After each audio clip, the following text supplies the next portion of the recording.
বুধবার রাতে আর্জি করে বহিরাগতদের হামলা, একের পর এক ওয়ার্ডের তাণ্ডব, ভাঙচুর, সব লন্ডভন্ড। এই দেখুন কিভাবে আর্জি করে রোগী সহায়তা কেন্দ্র ভাঙা হচ্ছে।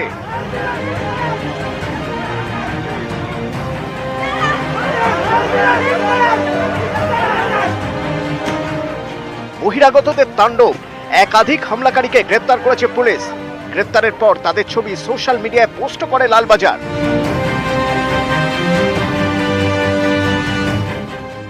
ধৃতদের মধ্যে অন্যতম শেখ সাজান, লেকটাউনের বরাটের বেদিয়াপাড়ার বাসিন্দা।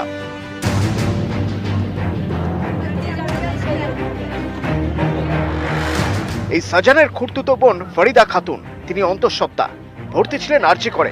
অভিযোগ, সাজান হামলা চালানোয় তার বোনকে আর্জিকর থেকে ছুটি দিয়ে দেওয়া হয়েছে।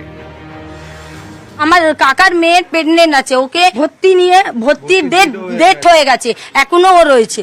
ওকে বাড়িতে পাঠিয়ে দিয়েছে, বলে তোমরা অন্য হসপিটালে চলে যাও। আমার দায়িত্ব তাহলে কে নেবে? আমাকে বারবার ফিরিয়ে দিচ্ছে যেখান থেকে, এখন থেকে আমার তো ডেট বারবার পিছিয়ে দিচ্ছে। হাসপাতালে দাদা সাজানের হামলা ভাঙচুর, অভিযোগ এর জেরে বিপাকে পড়েছেন তার অন্তঃসত্ত্বা বোন। তবে হাসপাতালে হামলা চালানোকে সমর্থন করছে না ধৃত শেখ সাজানের পরিবার।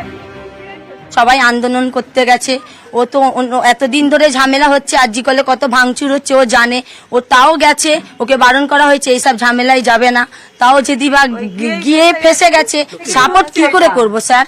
সেই দিন ভুল করে চলে গেছে, কি করা যাবে? ওই সেদিনকে 14 তারিখে গেছিল। আপনার ছেলে কি আরজি করে গেছিল? হ্যাঁ গেছিল, এই তো বলছে ভাঙচুর করেছে। না না, কারোর সাথেই যায়নি, ও একাই যায়, একাই গেছে। ঠিক করিনি, আমরা তো বলছি ঠিক করিনি, কি করব? আমাদের না যে নিয়ে তো ওই গেছে।